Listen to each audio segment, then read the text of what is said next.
Good evening. Welcome to Empower You. I only see one new face here. Have you been here before? No, the guy in back of you.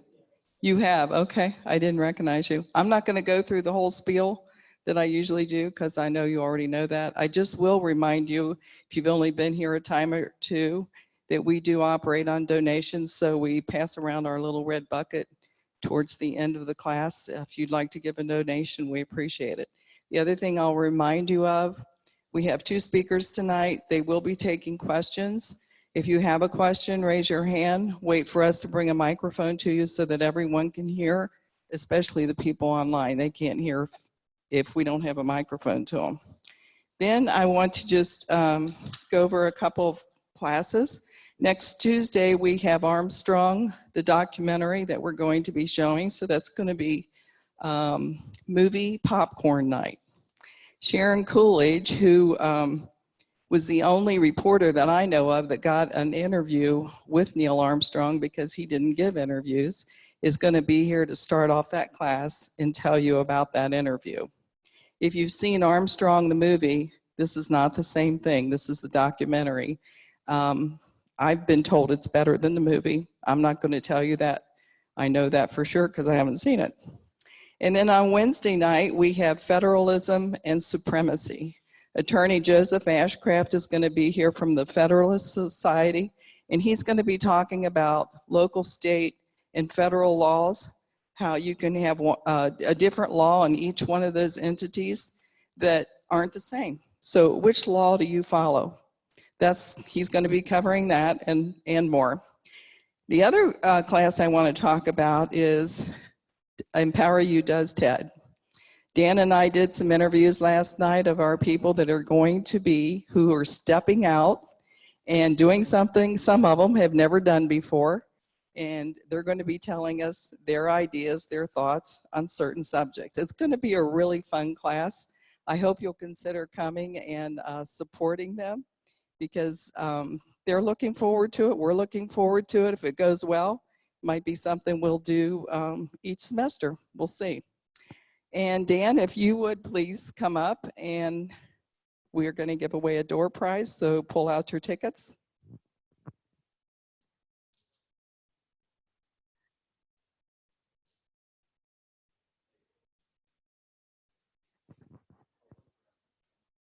You can have mine.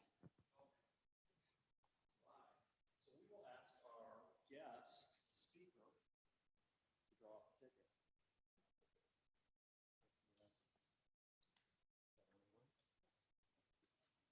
So, thank you, Betty. Let's give Betty a round of applause and thank her. So, we're trying to keep you guys up to date. This book just came out yesterday. I think it's an exciting book. I can't wait to read it. I did a class last semester on D-Day. I feel like I worked half my life on it.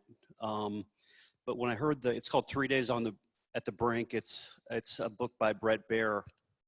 It's on D-Day and in the surrounding year or so.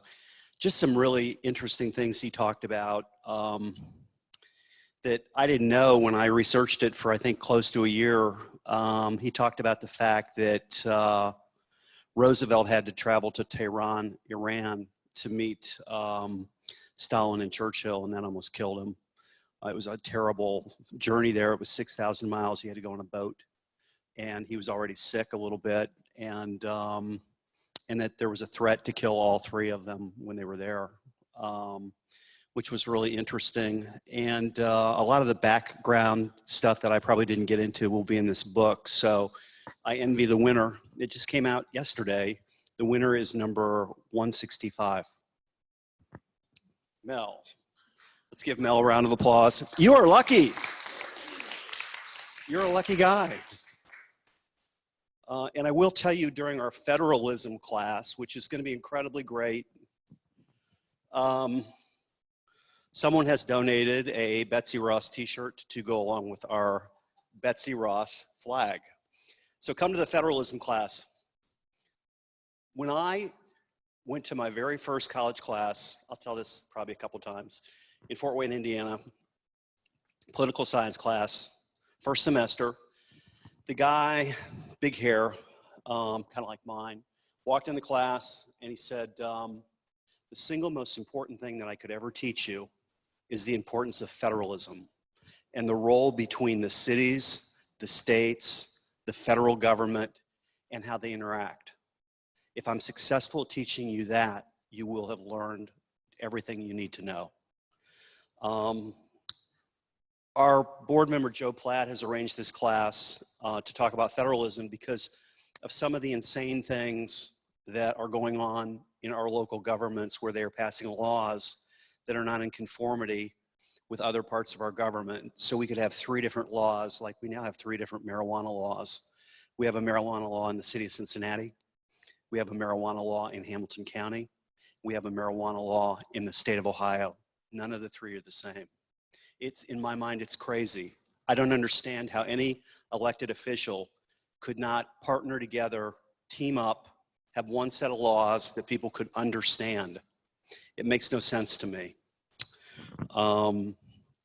But I think it's going to be a great class. The speaker is from the Federalist Society, so gosh, I guess who could be better to talk about that? And that night, our friend Chris Monzel will also be here for a couple minutes to talk about what he's up to, what he's been up to for the last year.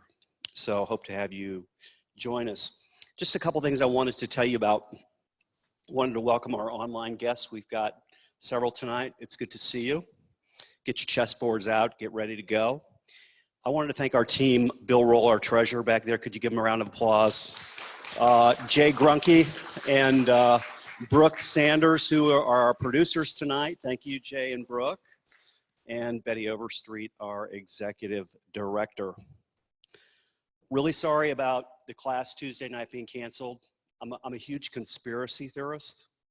I tend to believe them all. And I love a good conspiracy. And if there was ever a good conspiracy, this Dr. Epstein on Google sure has one. He emailed me that morning and told me he was in the hospital. And I guess that's about the best excuse you could have. So sorry we had to cancel that class. We're looking at rescheduling it the Tuesday before Thanksgiving. People have been asking to have the class for so long, I just don't feel good about not doing it. So we'll let you know how that goes. Our empowered citizen, Mr. Janis, has the petition for Hamilton County for the sales tax effort. He's right back there in the back at the end of the effort. If you want to sign his petition against the sales tax increase, please do. The TED Talks, we listened to 4 or 5 auditions last night. And you never know, looking at people out in the audience, what's on their mind. But we saw a couple good ones last night. So we're going to have on November the 6th, we've got 6 people that are going to talk 15 minutes each on a range of subjects that you probably just wouldn't think about. And some of them have really stepped up and have really been out there, including there's a lady who comes to a lot of the classes. Her name is Georgia Crowell. Some of you probably know her. You probably know who she is. And she's going to talk about the soil, something that I'm not really that good with. And it was interesting. So I've known Jenny Kilgore for a long time. She's my neighbor in Glendale. And I ran into her someplace about 6 months ago. I knew she'd been elected to the state school board. She won a close battle, was it last November? And Jenny's always stood up for the strongest of the values. She told me that she'd seen some things that concerned her on school board. I really didn't know what this organization was, so I invited her in for 10 or 15 minutes to tell us a little bit about it, what they do. And if she has anything she thinks we should know about, wanted her to tell us. So Jenny, come on up. Let's give Jenny a round of applause. Oh, one other thing. What made me think to ask Jenny to come was I saw this article. Ohio gets another ho-hum education report. Ohio earned 76 of the possible 100 points, slightly above the national average of 75.6. Jenny.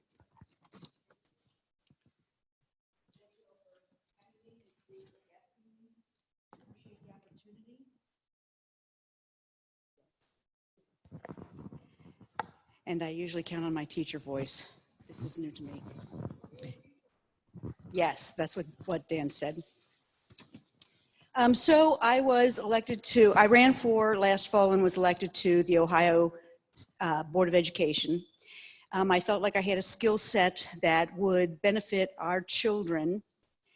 And I didn't know my opponent. She's a lovely woman, but she has a very different set of values, core values, than I do, and I'm assuming we do. So my district is Warren and Hamilton County, the same as the Honorable Mr. Shabbat. In Warren County, you can see that I had 61% of the votes, and I had 17,000 votes more than my opponent did. In Hamilton County, which the exterior of the county is conservative, but the interior of the county is not, she carried the core high populated area in the county, and she won by 14,000. I don't know if you can put that slide, raise that slide up any, but there's, in the end, I won by something like 2,700 votes out of 363,000 votes. So it was a very narrow margin, and the little red arrow points to the two districts in Glendale. Whew, they both voted for me. I was very thankful to have won my own district. In Ohio, there are 3,500 schools, 240,000 educators, and 1.7 million students that we represent, that we serve. There are 11 districts. There are 11 elected members on the school board, and there are 9 appointed by the governor members. And so you can see my district down there, but then you can see the other 11. Some are small and some are very large because they cover a large territory. They're rural areas mostly. 11 elected, 8 appointed by the governor. The chairs of both the House and the Senate of the education committees sit on the board as non-voting members. And the superintendent of public education, Paulo DeMaro, is our superintendent, and he follows our instructions, and he oversees the Ohio Department of Education. So we're tasked to do a couple things. Our main task is to look at teaching and its effectiveness, providing resources. So the state Department of Education should be a resource for the teachers throughout the state. So the legislature votes and decides what the rules are going to be, and we provide the resources for our teachers to follow those rules. Now, specifically what we do is we're responsible for public schools, joint vocational schools, and charter schools. Those are the schools that we have affect on. And those are the students that we are supposed to be protecting, this public sector. However, we also monitor other schools. And I think that you probably heard about last year, the charter school that had some issues with their funding, and the state board closed them, shut them down. And basically it was they were not following the rules. So what happened was all those students had to find someplace else to attend. They found a comfortable home, and then they had to find someplace else to attend. So what we do is we monitor those types of services. Every county has an educational service center, which is an ESC, and they provide resources for the teachers in that county. Private schools and charter schools. Some of the tasks that we have, administering the school funding, and I know that you're aware of that. Your property taxes go up to Columbus, and then they're redistributed. You receive 60% of your taxes are returned to your district. That other 40% remains up into Columbus to run the department or other projects that the department is responsible for, or it might be funneled to high poverty schools in an attempt for equity. Collecting the fiscal and the performance data. There's a lot of data. We talk a lot about there's too much testing in the schools, and some of the comments that I hear from some of the employees of the department are, we need more tests so we can collect more data. So there's a balance there that we're trying to bridge.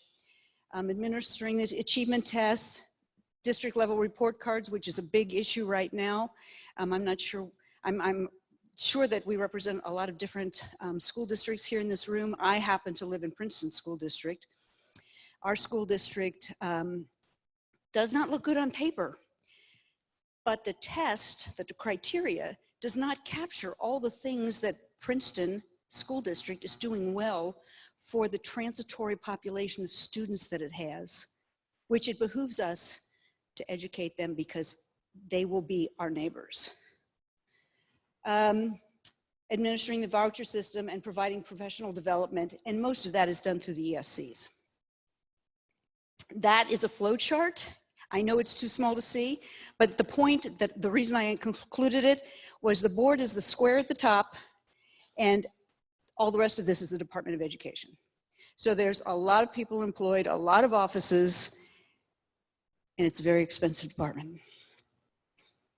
Now, before I got on the board, the previous board spent many years, every 5 years is required, many years perfecting, having input from different groups of teachers and citizens and parents to develop a philosophy of education for the state of Ohio, and it's called Each Child, Our Future.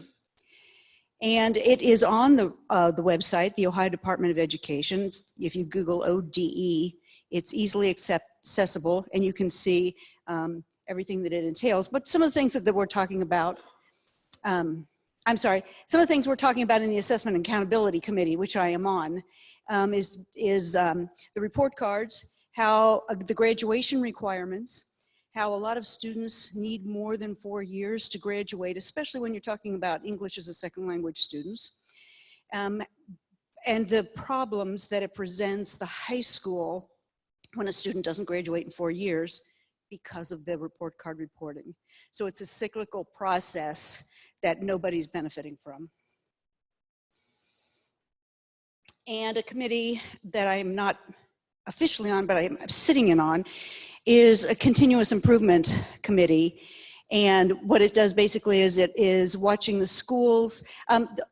You may or may not have heard about some of the schools, and one in particular in Cleveland that did not make, they failed the report card 3 years straight because of the criteria that was being asked. High poverty urban school with a lot of struggles, and it was taken over by the state. And it was very problematic to that school district. And so that's been a very big issue at the State Department. How do we accommodate accountability at the schools without crushing the school district spirit, the community spirit, and being positive about improvements? And then these are some of your legislative representatives in Columbus who impact education here in Southwest Ohio, all of Ohio.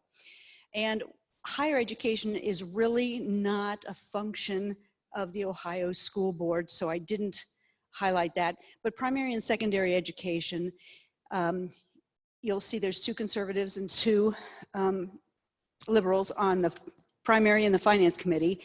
The finance committee, you may hear in the news about Cupp and Patterson, and for years, the Ohio education system has been funded by income tax, and for years, it's been decided by the Ohio Supreme Court that it is unconstitutional to do so, but no one has come up with a better plan, so it continues to be funded that way.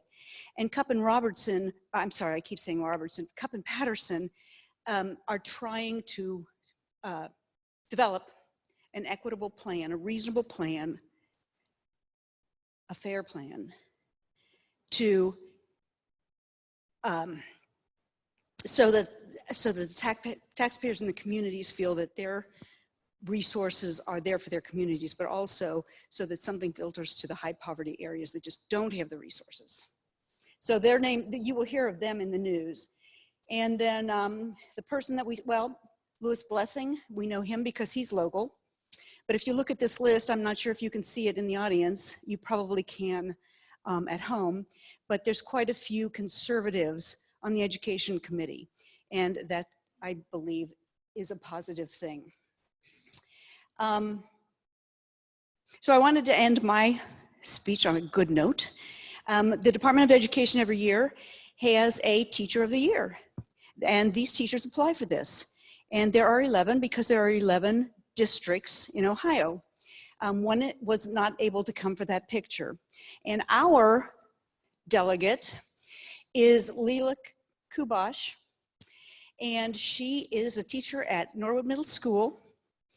She is an amazing woman, and she has a heart for students, for poverty students, students without resources.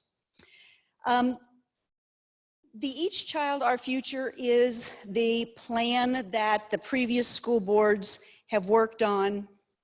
And I wanted to highlight the social emotional learning, which was just recently passed. Now, the social emotional learning is, it's a curriculum that teaches children how to react in an emotional situation or environment. 6 of us voted no. The other members of the board, they had been working on this plan, so they were invested in the plan. And 6 of us were new and put new eyes on this plan. And some of our concerns are listed here. How is this information going to be tracked? So a very young child can be asked a question about, how do you feel? What's going on at home? How's that impacting you here at school? Who's collecting that data? Where's that data going to go? How long will it follow that child? And what kind of impact will it have? We find that problematic. Our governor wanted that, by the way. So it did pass, but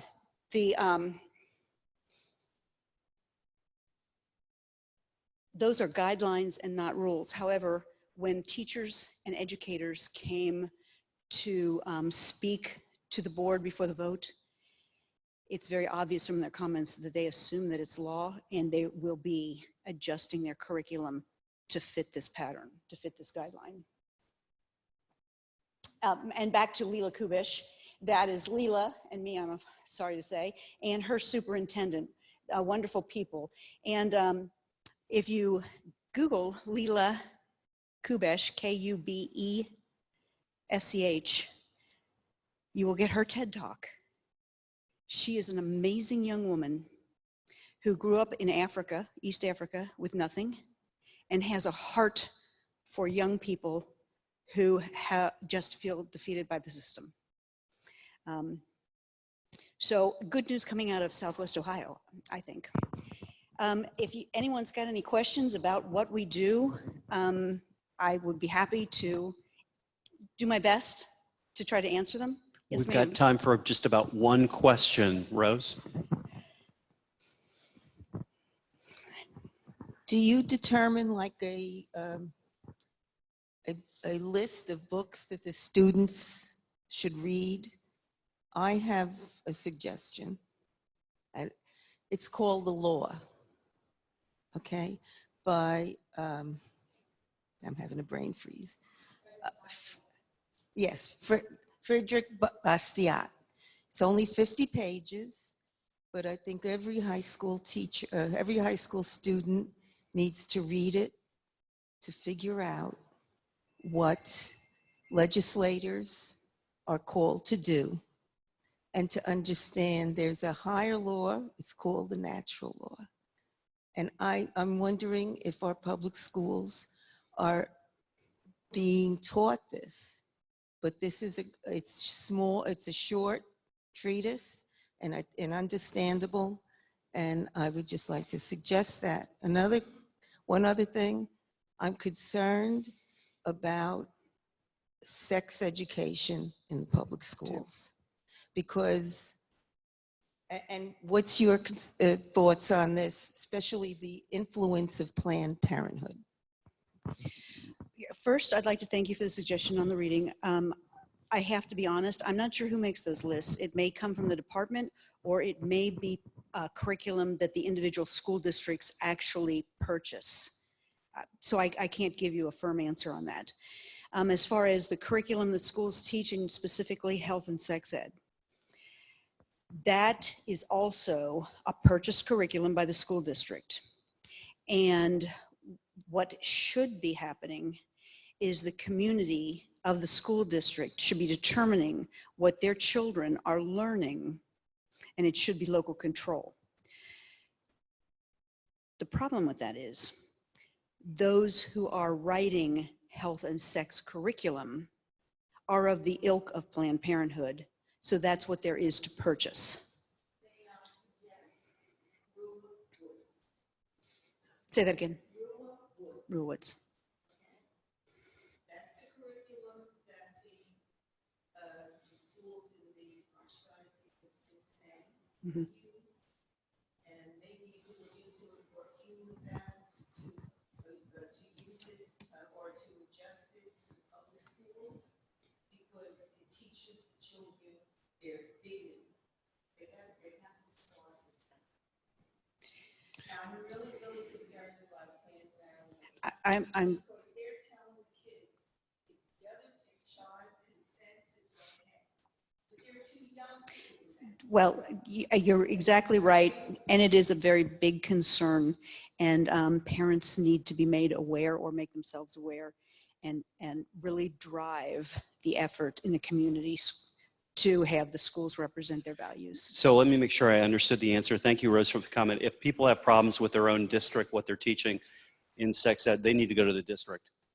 They absolutely do need to go to their superintendent, and they need to find out what curriculum that district is purchasing, and then they need to go online and find out what that curriculum teaches. Yes. Let's thank Jenny for popping in and telling us about the state school board. Thank you so much for coming tonight. Now, is it okay for us to put your email address up on the website if anybody has any questions they want to ask you? Okay, excellent. Thank you. Thank you so much. We sure want to get the Cup Patterson people in. Jenny, maybe you've got a speaker we can talk to about talking about that funding bill, which is so important. So let's take a big turn and let's get into something fun. Let's talk about chess. We're so glad to have Alan Hodge with us tonight. Alan is the husband of one of our empowered citizens, Leslie, and appreciate Leslie suggesting this class. But Alan holds 2 BA degrees from Indiana University, where he studied history and classical studies in 73, 74, and a Master of Liberal Arts from Johns Hopkins University. Although he played chess sporadically in his childhood, it wasn't until 1994 that he began competing in tournaments where he met with limited success as a player. Since 1988, he has focused primarily on organizing and directing chess tournaments, and he is currently certified as an Associate National Tournament Director and as a National Arbiter for the Federal International, I'm going to say International Chess Federation. Let's welcome Alan Hodge. Thank you, Alan. Thank you, Dan.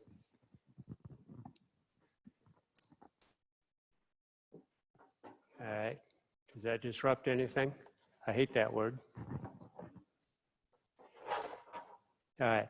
And I'm going to invite any of you who are sitting farther back to move up if you'd like to, because there are things that will be projected that may not be so easy to see farther away.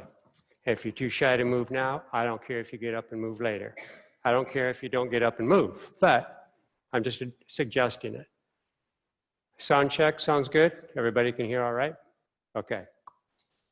All right, thank you for being here. When I looked at the semester schedule for Empower You, I was actually kind of intimidated because there are a lot of classes that deal with really important, really fascinating stuff. Chess is important and fascinating to a very tiny number of people.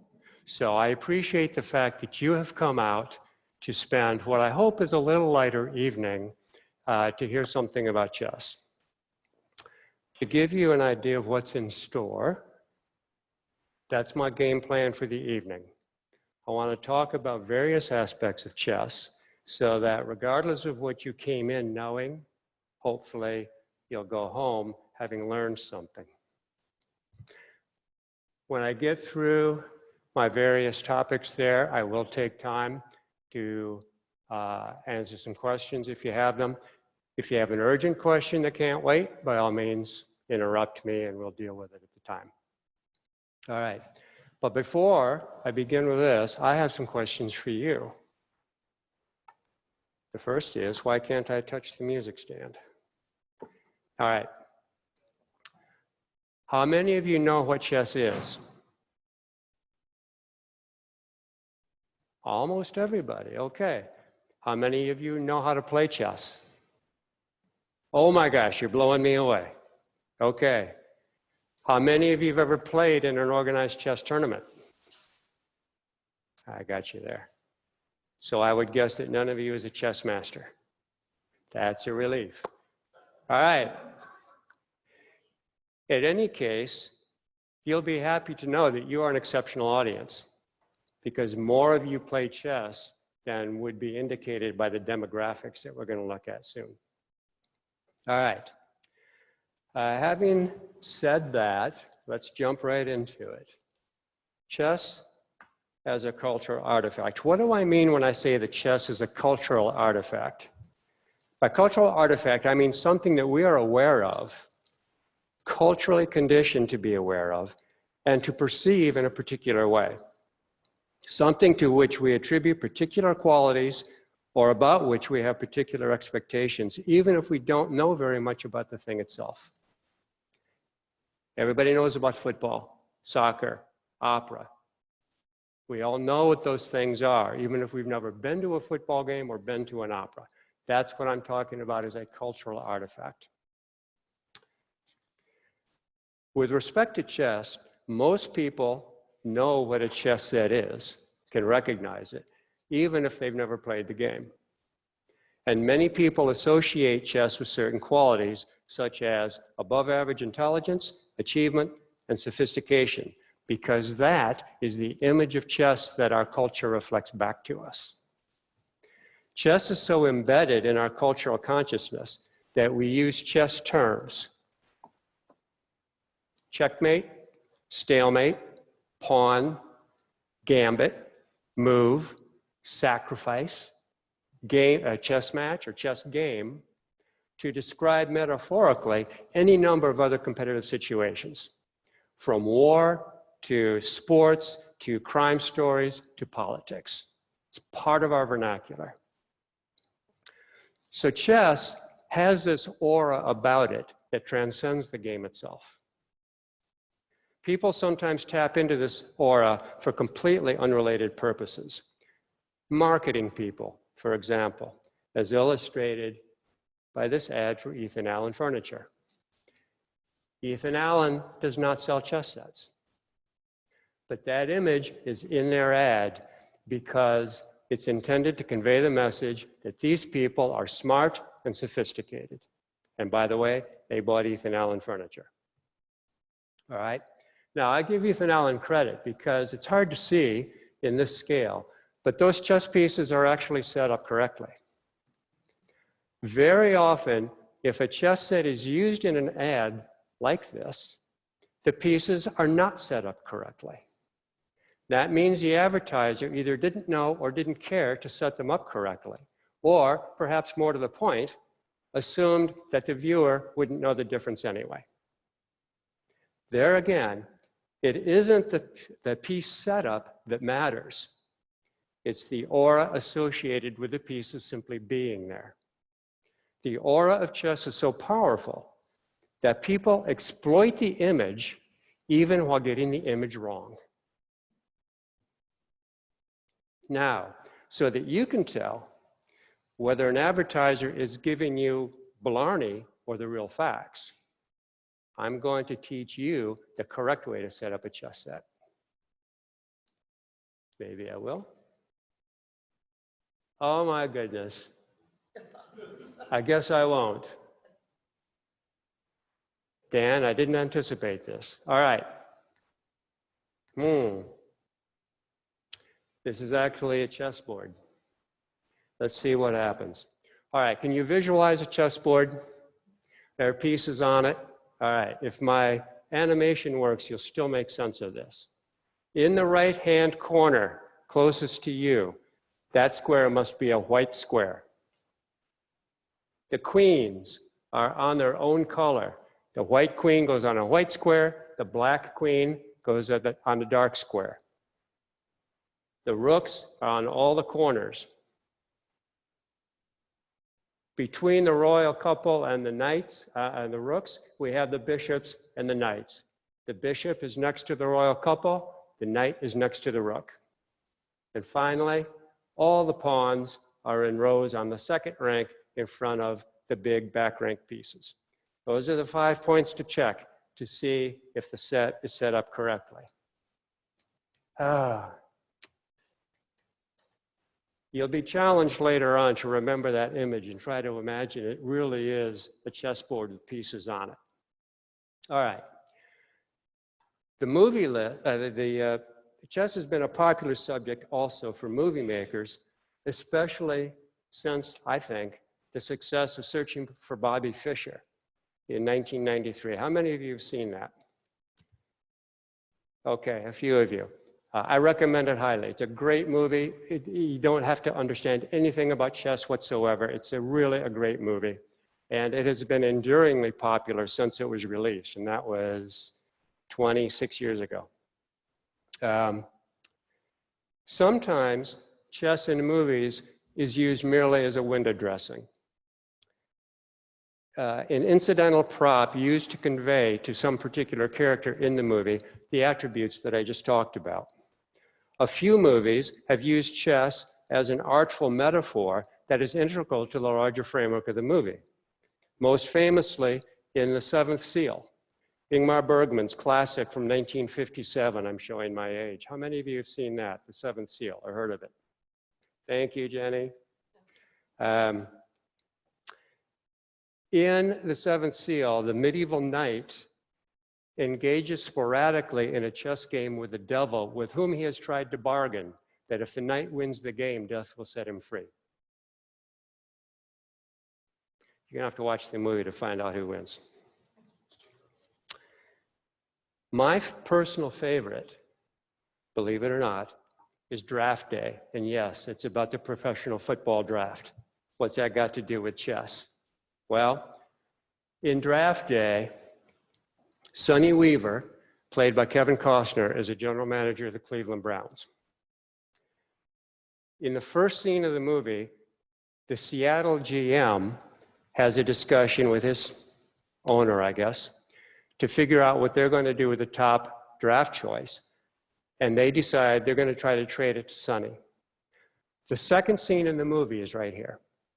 Sonny's buttoning his shirt, his phone rings, he's about to answer it. What do you see over his shoulder? This is the Cleveland Browns general manager. Why does he have a picture of chess on the wall? Not only that, what kind of picture is it? You can't even see all the pieces. What you see are several black pieces on their original squares and a single pawn. What do you notice about that?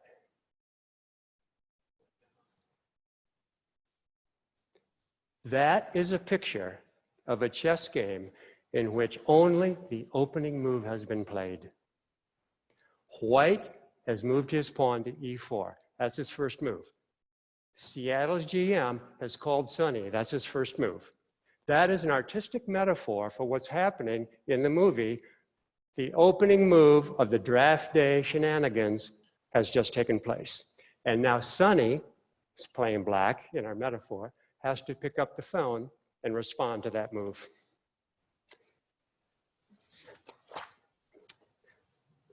This image flits across the screen very, very quickly. I'm sure 99.9% of the people who saw this movie never even noticed it. But my hat's off to whoever thought to put it in here, because it's a perfect visual metaphor. Some movies, on the other hand, are actually about chess. In other words, chess is central to the story. One might expect that the makers of chess movies might be more careful about getting the chess right. And for the most part, they are. However, even some movies that are intelligent and fine entertainment fumble some of the details in chess. And a movie called Knights of the South Bronx gives us an example.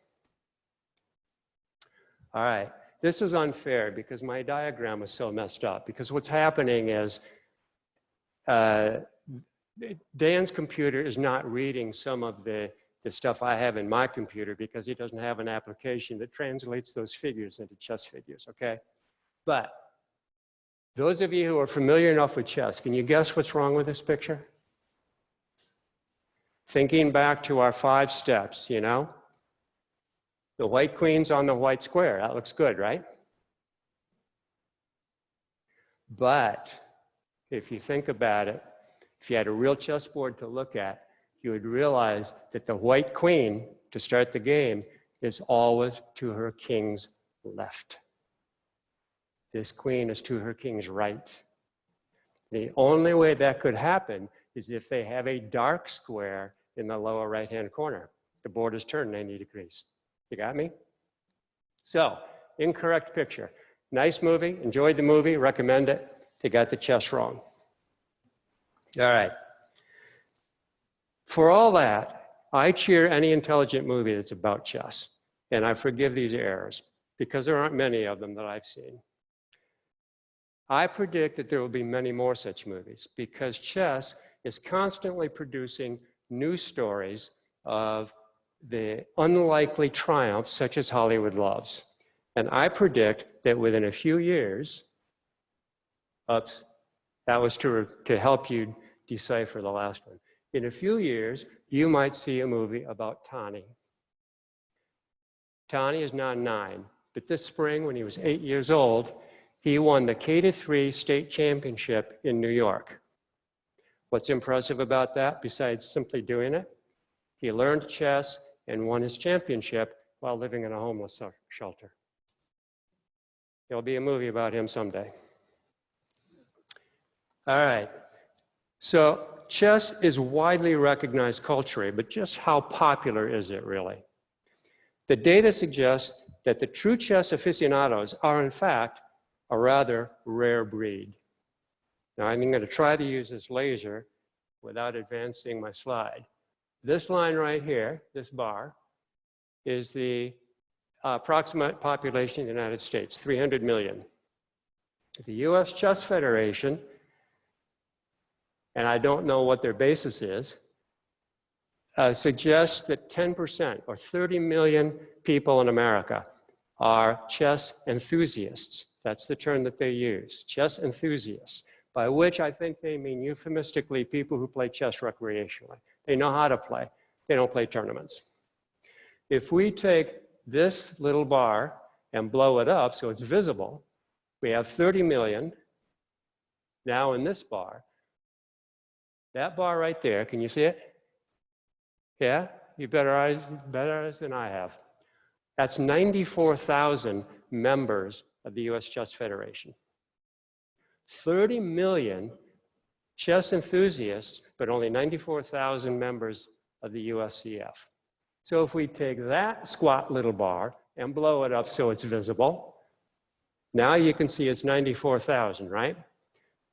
If we took all those 94,000 members of the USCF at one time, sat them down in Ohio Stadium in Columbus, we'd have 10,000 empty seats. Not only, Not all of those 94,000 are even classified as active members. That's what this bar is, 76,000. Those are the active members. Active meaning they play at least one tournament every year. We can take all those active chess players, and if we simply put 1,000 of them on the football field, we can fit all the rest of them in Spartan Stadium up in East Lansing, Michigan. One stadium, all the tournament players in the country, one time. That's it. All right, now, another eye test. You see that bar? Do you see that there is a bar there? That bar represents 1,074 Americans who have attained master level in chess. master level. We start at master. We don't start at master. We start down in the grunts, and after decades of hard work, we get to master. Master is a rating of 2,200. We go up to international master, IM, and then we go up to grandmaster, which is the peak of the pyramid. All right, 1,074 masters. You see that bar? Anybody see that bar? Because my hat's off to you if you do. That's 136 grandmasters in the United States. 136. They'd fit in this room. Now, just for comparison, 960 at any given moment during baseball season, that's how many Major League Baseball players there are at one time, snapshot. That's 960. That's our 136 grandmasters. Now, obviously, the number of men who have been Major League Baseball players over the last several decades is many times more than 960 because they come and go all the time. That 136 doesn't come and go all the time. So the real number, if Major League Baseball is the best of the best in baseball, and a grandmaster is the best of the best in chess, those numbers are utterly incomparable. Many, many, many more Major League Baseball players than grandmasters. So it's an exaggeration to say that a master is 1 in a million. That's only 1 in about 250,000. But a grandmaster is 1 in 2.2 million. All right. Even though the number of tournament players is relatively small, there's no doubting the devotion that they bring to their game. Why is that? What is it about chess that chess players find so appealing? Well, first of all, I think it's the quintessential mind game. It's a matching of wits in which one's physical abilities are utterly irrelevant to the outcome. Size and strength are no advantages. Physical disabilities are no bar. In essence, chess appeals most strongly to what makes us distinctly human. Second, chess properly played is pure one-on-one competition. Each player totally owns his or her own result. There's no teammate to help you win or to blame for a disappointing result. It's all on you. Third, chess is essentially solving problems. Any chess game is a series of positional puzzles to be solved. Sometimes there are multiple solutions. Often there's only one solution. Finding the right solution is both challenging and exhilarating. Fourth, chess is not a game of chance. Although it is sometimes determined by lot who gets the white pieces and therefore moves first. Beyond that, there's no element of chance in the game. There's no dice, no randomly distributed cards, no hidden elements, no differentiating allotments of assets among players to begin a game. Everything is exactly equal, open, no chance. Fifth, chess is a game of perfect information. All the information relevant to a game is fully visible to both players all the time.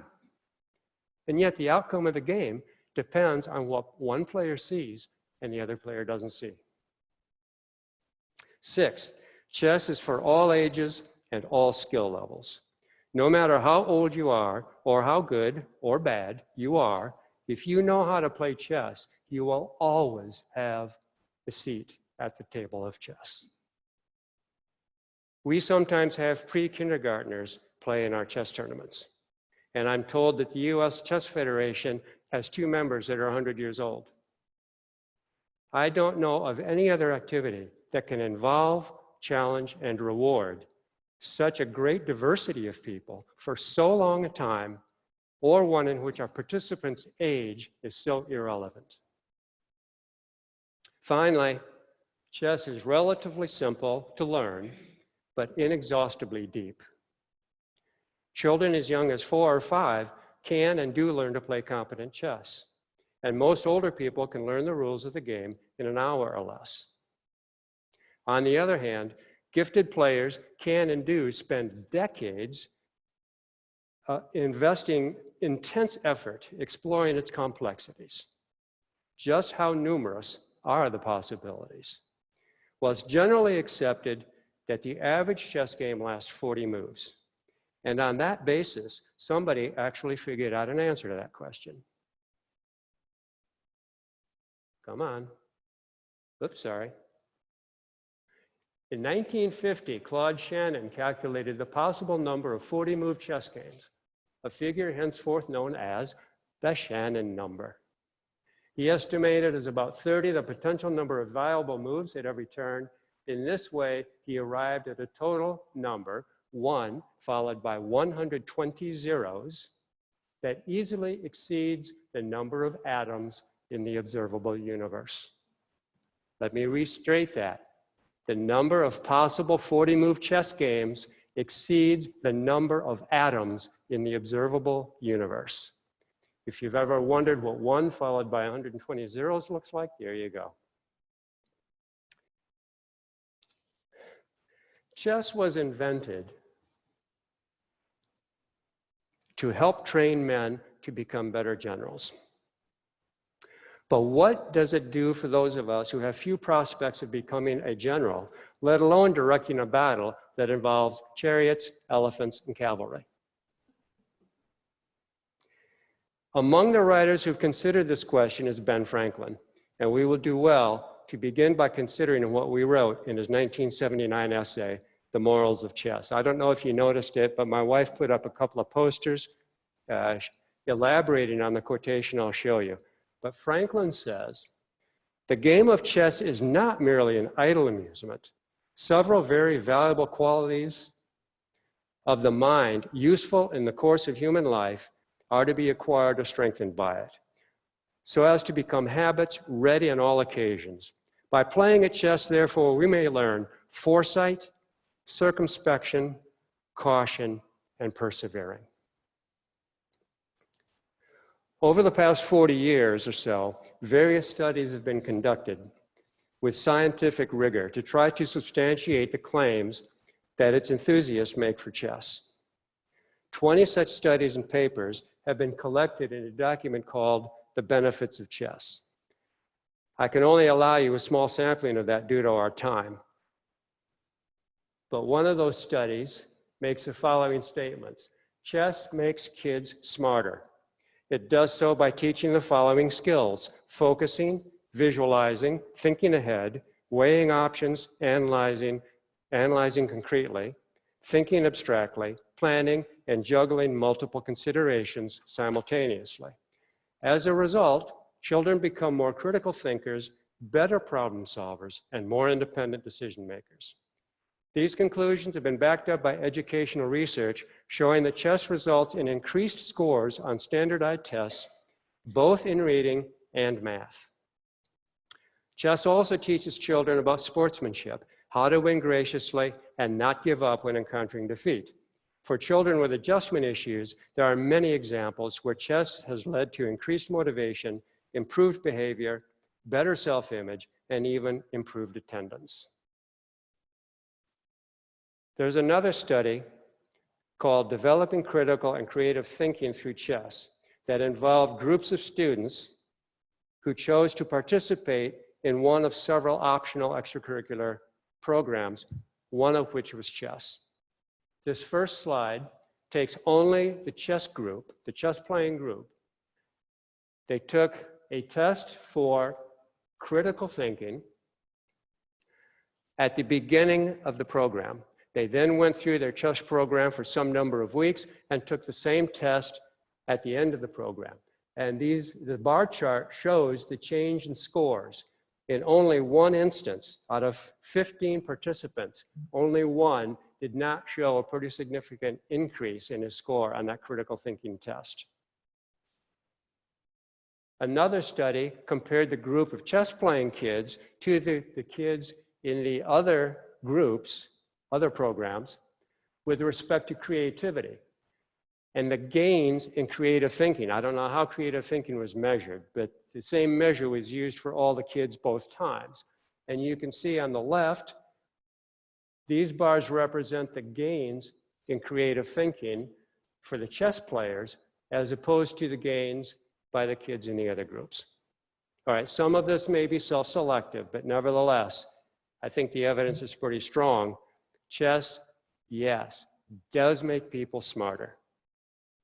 All right, and not just in math. Nevertheless, the relationship between math and chess has been recognized virtually from the time the game was invented, contemporaneously, by the way, with the invention of the number 0. Think about that. The number 0 was invented. From the beginning, the chessboard was used as a tool to express mathematical principles. This can be seen most easily in connection with multiplication. 8 rows of 8 squares makes 64. 8 times 8 equals 64. In the Ottoman Empire and in medieval Europe, the chessboard was used as a calculating tool. Here's an example of an Arabian counting board, where if you go across the horizontal rows, you see arithmetic progression, and if you look up or down the diagonals, you see geometric progression. I have no clue how to use that, but somebody probably did. In Great Britain to this day, the kingdom's treasurer is, who knows? The Chancellor of the Exchequer. Exchequer coming from the medieval French word for chessboard. All right. The chessboard also shows geometric progression in this famous story that has various forms about the servant who asked as a reward to receive 1 grain of something, wheat, rice, penny, on square 1, 2 on square 2, 4 on square 3, and so on. With each square, the number of items, whatever it is, doubling. So let's suppose we're talking about grains of wheat. By the time we get to square 64, the total number of grains of wheat on that chessboard is 18.46 quintillion, which is several times more than could be harvested all over the world in 1 year. That's geometric progression. The very idea that a chessboard is 64 squares invites a trick question. How many squares do you see? It didn't change. How many squares do you see? There are 64. That's what you're accustomed to. There's one big square comprising all those 64. In between, we have squares that are 2 squares by 2 squares, and 3 squares by 3 squares, and so on and so forth. So what's the real answer? The real answer leads us mercifully to a rather small number and a simple process mathematically called the sum of squares, where you simply take the squares of the numbers 1 through 8 and add them together. So if you're on some kind of trivia trick show and you see that image and the question is how many squares do you see, the answer is 204. There's a different kind of mathematical reasoning applied to solve a variety of other problems. One example is a night tour. A night tour is an exercise wherein a knight starts on any square of the chessboard and moves to every other square, but never lands on any square more than once. And he has to land on every square. All right? Now I'll demonstrate the knight's move for you because this is a little peculiar. The knight's move is strange. 2 squares one way, he turns 90 degrees, 1 more square. Or he goes 1 square, turns 90 degrees, 2 more squares. In other words, until you get the hang of it, the knight's move is pretty awkward. So knight's move, or knight's tours, have been studied for centuries. This example right here is from a Muslim master by the name of Al-Adli, who created that night tour in the 9th century. One of the things that's really fascinating about night tours is some of them get really, really beautiful patterns when they're mapped out to the board. Now, you'd think it'd be challenging enough to find a single solution of a Knight's Tour where you can hit all the squares only once. But in fact, it has been calculated that the number of possible Knight Tours exceeds 31 million. Other problems of this sort include full queen press. Place 5 queens on the board so that they collectively control every square. 4,860 solutions. Friendly queens. Place 8 queens on the board so that none attacks any other. 92 solutions, but 80 of them are merely variations of 12 essentially different positions. Friendly rooks. Place 8 rooks on the board so that none attacks any other. 40,320 solutions. If you get really bored some evening, see how many of those you can figure out. Talk about math and chess leads naturally to the question, is chess doomed by the rise of computers? In 1996 and 1997, world champion Garry Kasparov played 2 6-game matches against Deep Blue, a supercomputer developed by IBM. Deep Blue famously won first a game in 1996 and then the match in 1997. Man and machine had competed in the ultimate mental contest, and machine had won. A documentary about the matches bore the tendentious and gloomy title, Game Over.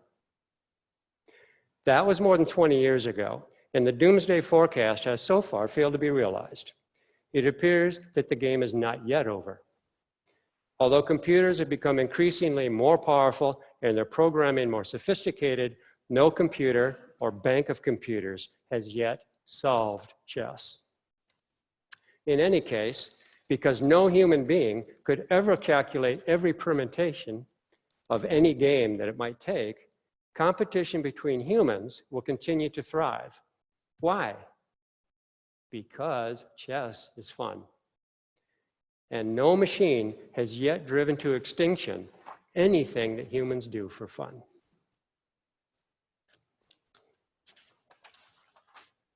After all, we've invented cars, trains, planes, rockets, all of which move much faster than human beings. And we still engage in and celebrate foot races. What the computer has done for the chess world is to make it richer in 3 ways. First, computers facilitate and accelerate the development of our best young talent. Gifted players are achieving international master and grandmaster titles earlier than ever, as evidenced by this growing list of kids who have earned the GM title before they turn 15. The details don't need to detain us here, except to note that there are 36 grandmasters listed there, all of whom were GMs before they were 15. A few observations, though, are in order. You see Robert James Fisher. Does that sound familiar to anybody? How about Bobby Fischer? It's like Bobby Knight. Yeah, it's a Robert Montgomery Knight, but everybody knows Bobby. All right. Robert James Fisher, considered by many to be the greatest American player ever, wasn't a GM until he was 15. Garry Kasparov was a relatively old 17 when he became a GM. 5 years later, he became the world's youngest world champion. Some other observations: increasing number of young GMs. In the decade from 1980 to 89, there were 5 born in that decade. 1990 to 99, 18 were born in that decade. And in the 7 years from 2000 to 2006, already 13 born in that decade, in 2/3 of a decade. 17 countries are represented. So young GMs, young talented chess players are coming up all over the world. And I mentioned about Bobby and Garry there. All right. It's hardly remarkable news anymore. that there is a new youngest this or that, and any player who breaks an age record is unlikely to hold it for very long. This is Christopher Yu. Notice the caption, America's latest youngest I am. At the same time, a celebratory and blasé. By March, it'll be some other kid on the cover. Second, computers make training resources available not only to these elite kids, but to players at all skill levels. The internet enables anyone with a device and access to tap into vast resources for learning and studying the game. This includes documentary material, databases of games, training videos recorded by IM and GM level teachers, live FaceTime with such trainers through remote connections, and a choice among engines that one can use to analyze one's own games. Most tournament players today routinely use some kind of computer assistance as part of their training. I'm not talking about master level and above. I mean any tournament player. Computers are just completely infiltrating into the chess world. Third, the computer's impact is felt not only in training, but in the actual play. At the highest levels of play, here I am talking about grandmasters, I'm talking about international competitions.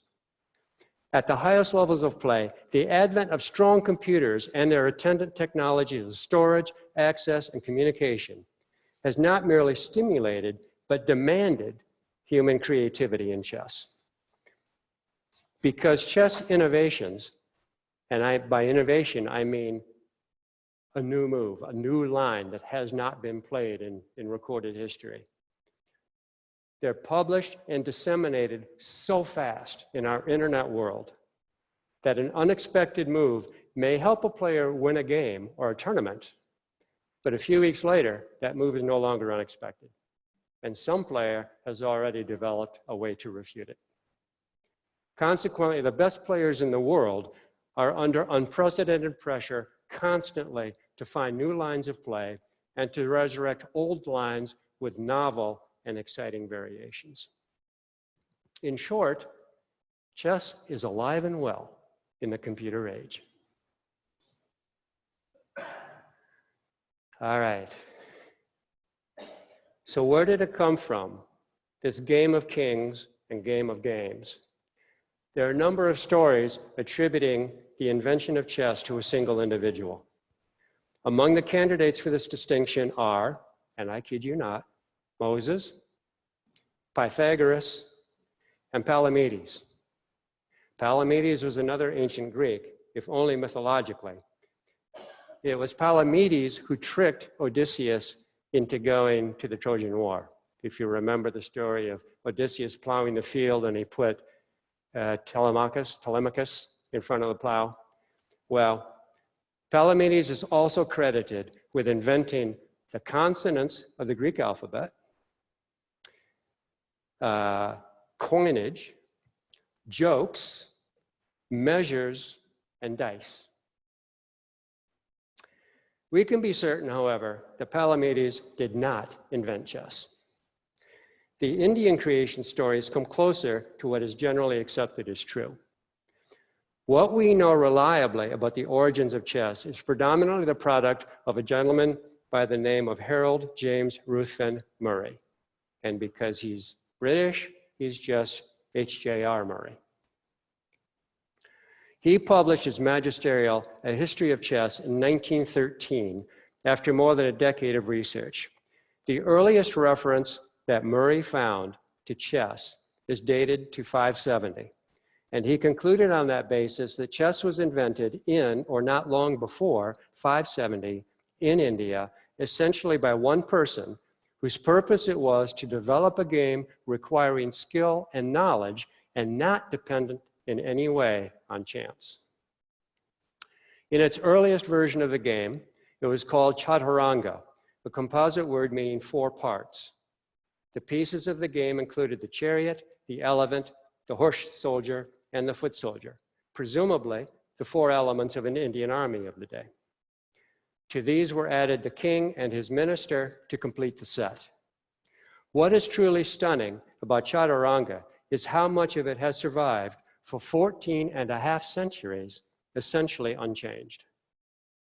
The game was played on a board consisting of 8 rows of 8 squares, then as now. The objective of the game, to checkmate the opposing king, is unchanged. The movement of the chariot is the same today as it was then, although the piece now is known in English as the rook, derived from R-U-K-H, the Persian word for chariot. The movement of the horseman, the piece we know as the knight, is the same today as it was then.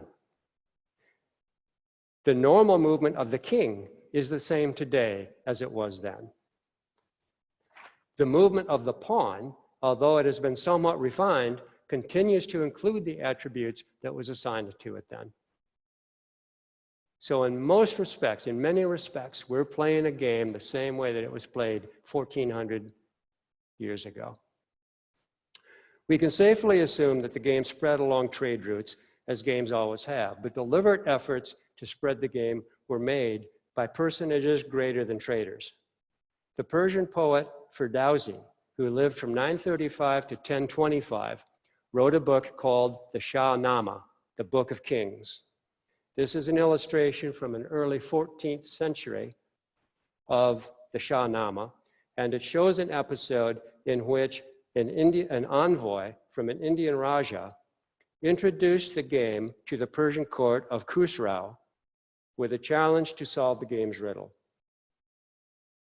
Whoops, I didn't mean to hit that. I needed to do that. Notice the board has no dark squares. The dates of Khusrau's reign are given as 531 to 579, so it is evident that the game was exported from India very soon after it was invented. In Persia, Chaturanga was immediately popular among the aristocracy, and for linguistic reasons became known as Shatranj. The really explosive expansion of chess, there you see Chaturanga and Shatranj. It's the Indian version and the Persian version of the name of the game. The really explosive expansion of chess was concomitant with the spread of the Islamic Empire.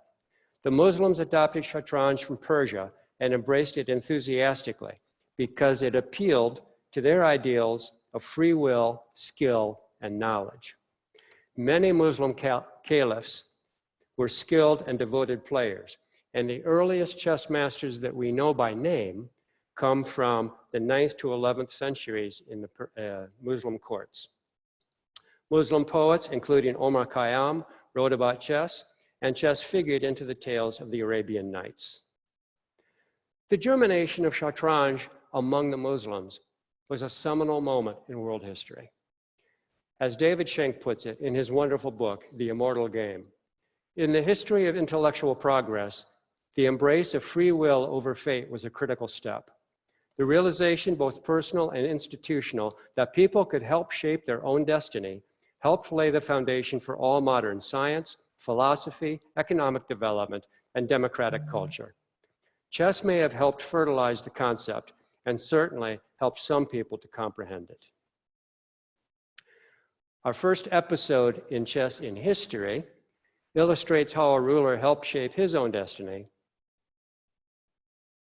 but in a way he probably regretted. The year is 813, and Baghdad was under siege after 2 years of civil war. The siege was not going well for the defenders, and at a critical moment in the struggle, their caliph, Muhammad al-Amin, was in his palace, absorbed in a game of chess.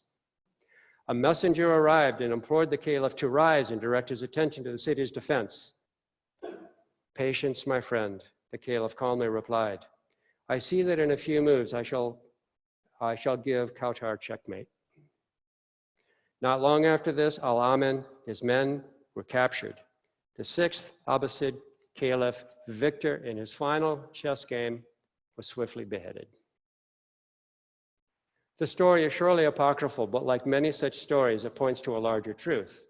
the power of chess to absorb utterly the attention of those who are smitten with it, distracting them from proper worldly matters to such an extent that some people, obviously less devoted to the game, considered it immoral and dangerous to society. Accordingly, efforts to repress chess have been recurring throughout its history. Again, Schenck writes, perhaps the most vivid measure of chess's potency, in fact, is the determination of its orthodox enemies to stamp it out.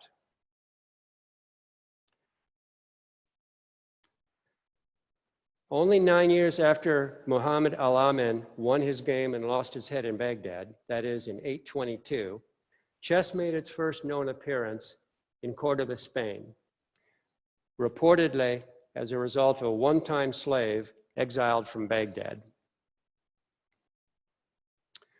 Chess also accompanied Muslim raiders into Sicily and Lower Italy.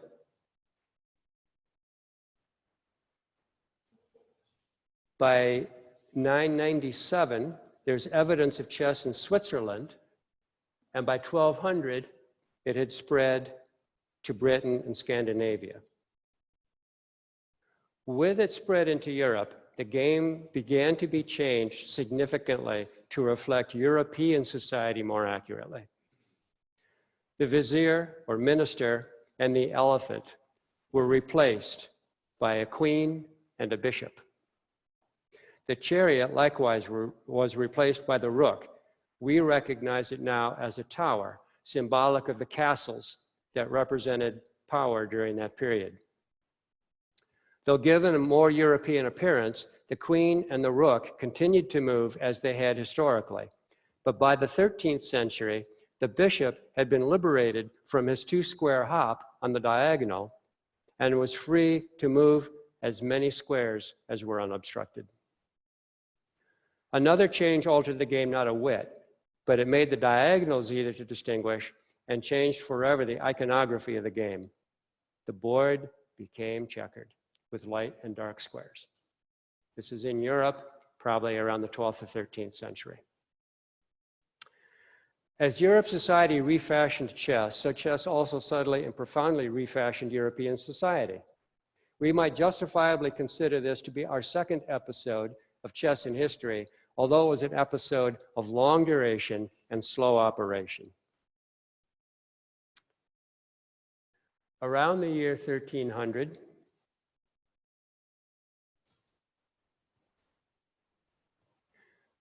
a monk by the name of Jacobus de Cecilis wrote a book which he called Liber de moribus hominum et officiis nobilium a popularium sive super duda saciorum.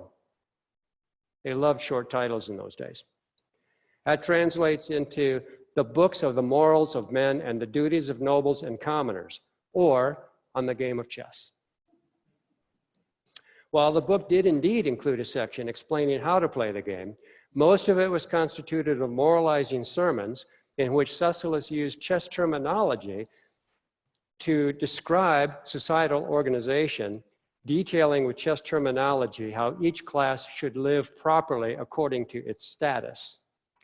The Liber was widely reproduced and hugely influential.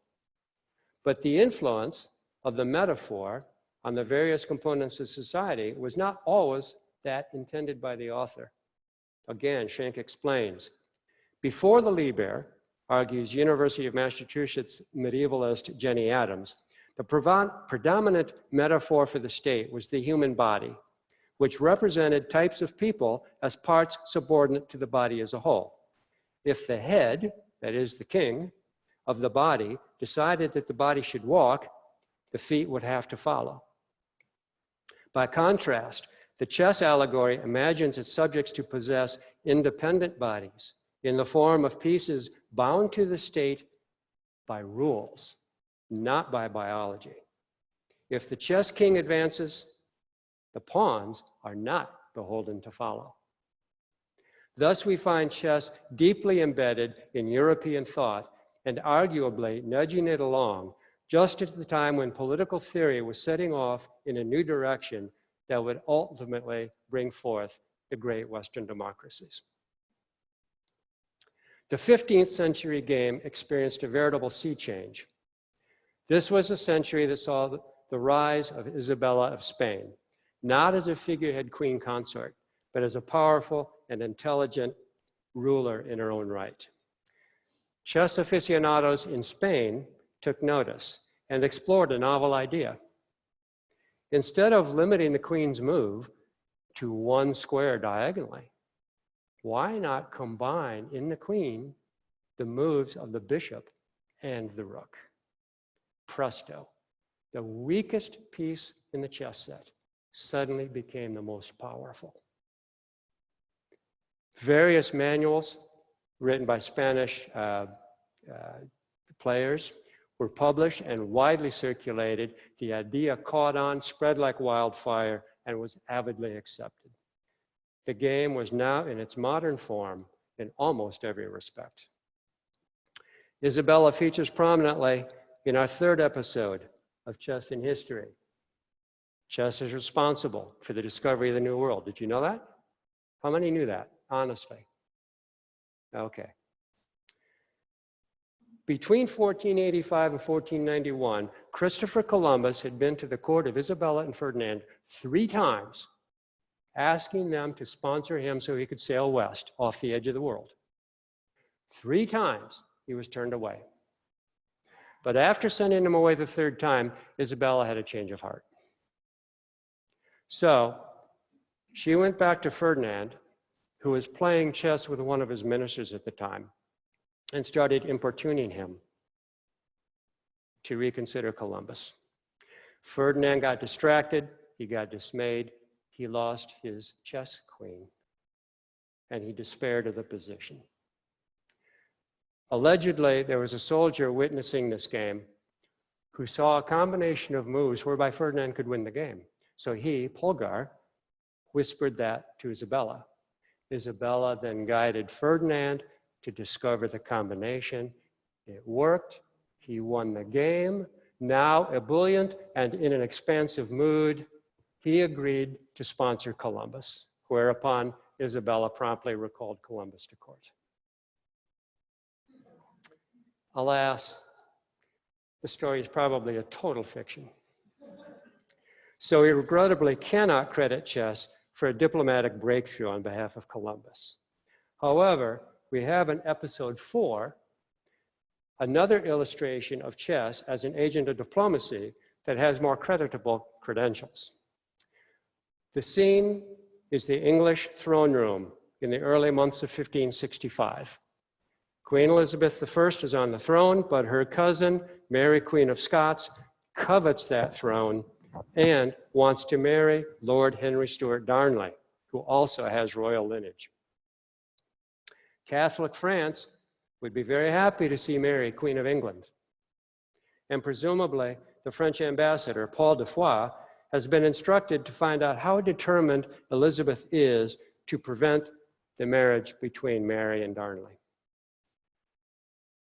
As de Foix enters the room to talk with Elizabeth, she happens to be playing chess, and the following dialogue ensues. De Foix, this game is an image of the works and deeds of men. If we lose a pawn, it seems a small matter, but the loss often brings with it that of the whole game. My translation, how threatened do you feel by this proposed match? Queen Elizabeth, I understand you. Darnley is only a pawn, but he may checkmate me if he is promoted. All right, so for those who don't know how to play chess, there's a pun there. If a pawn makes it all the way across the board, from the square it starts on to the farthest away rank, it gets promoted to another piece, usually a queen. It can be any piece. It just can't be a king, and he can't stay a pawn. So Darnley could be the pawn that gets promoted and dethrones Elizabeth. Alan, we're Yes. starting to run out of time. You have any kind of summations? You can take a few questions maybe? Yeah, I'll skip a couple. I want to get to the Okay. last piece. I'll skip a couple of Fascinating. pages here and we'll move on. Thank you. All right, so let's see.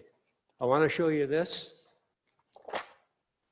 This is a gentleman. His name is Timur Gareev, he's on the exercise bike.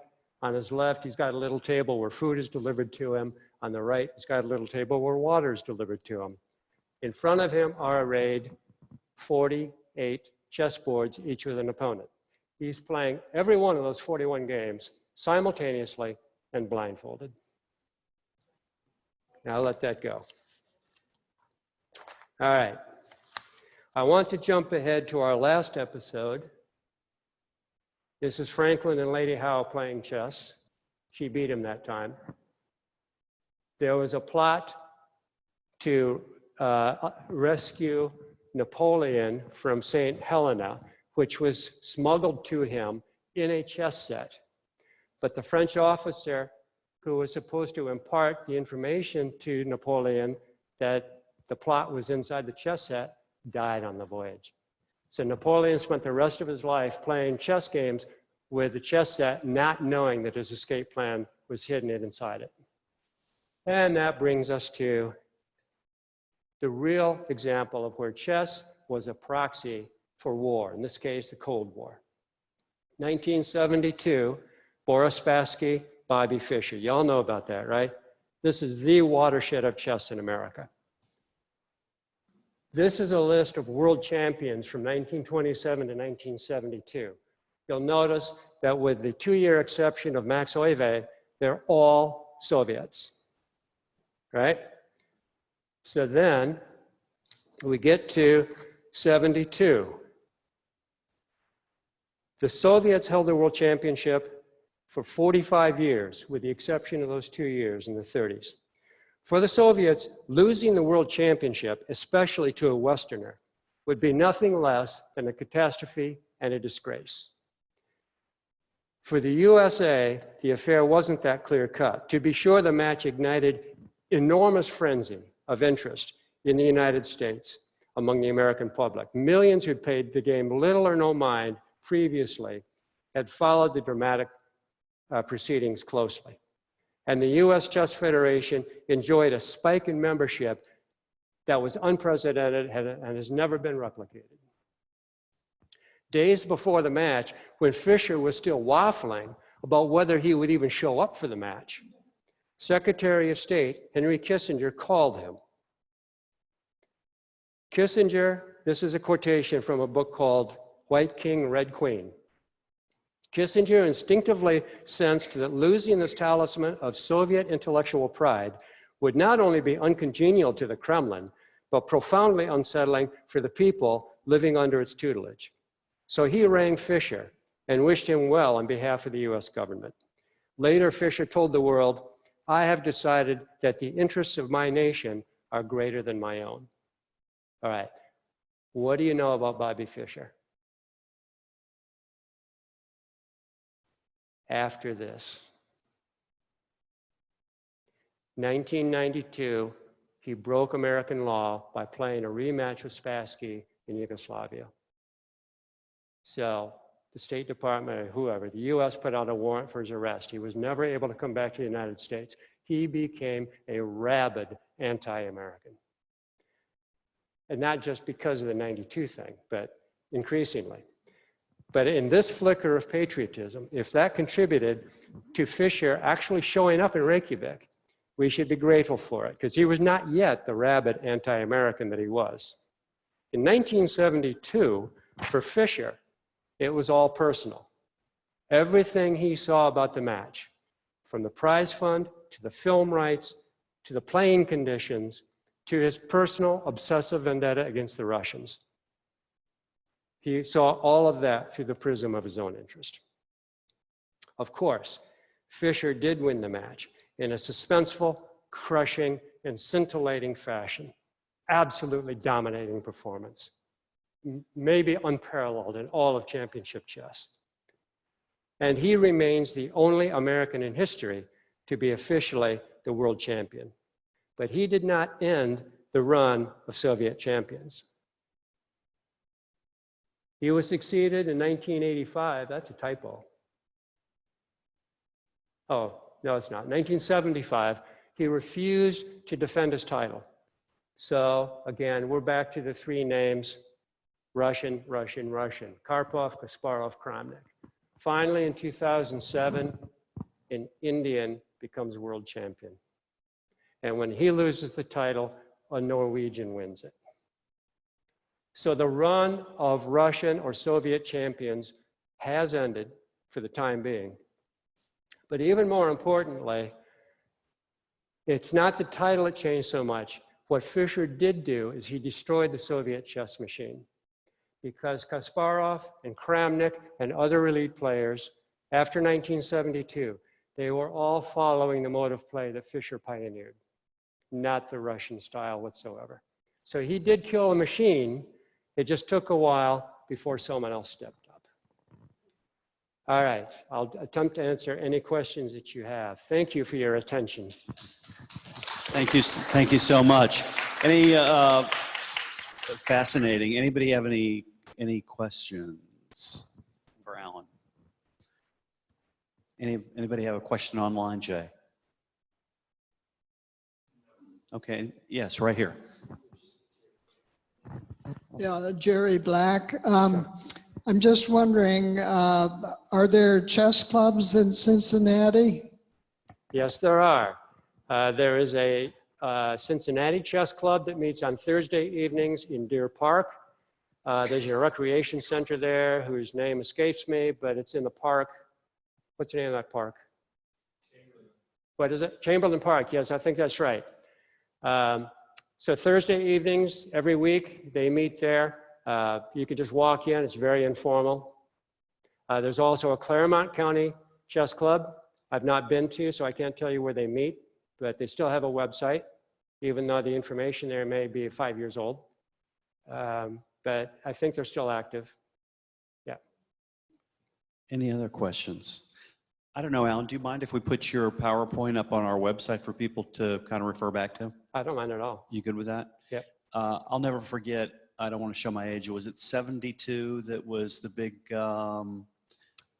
Spassky Fischer. Yeah, I mean, I remember living through that. It was so exciting. You'd wake up every day and you just wouldn't have any idea what was happening in the world, and the Cold War was on, and it was an exciting time. And I know you spent so much time putting this together, and we're all appreciative. Let's thank our guest one more time. Thank you. Thank you so much. I'll make just one comment in conclusion relative to the Spassky-Fischer match. If you have not watched the film Pawn Sacrifice, I recommend it. Yeah, it's Hollywood. Yeah, they make errors in the chess. But what it does very well, I think, is it captures the whole political atmosphere around that match. So just to sit back and say, what was it like in '72 with this oddball American taking on the whole Russian establishment? It's a good movie to watch with that framework. Pawn Sacrifice. Thank you so much. So Tuesday night, 50 years after the landing on the moon, we'll have the Armstrong documentary. That's going to be 2 hours that night. The first 20 minutes, we'll see Shannon Coolidge from the Enquirer. We're so glad she can come and tell us about her meeting with Neil Armstrong. And it should just be a great night to relax and just think back to that incredible event, which I think really did happen, right? I think it happened. Thank you so much for coming. Have a great night, everybody.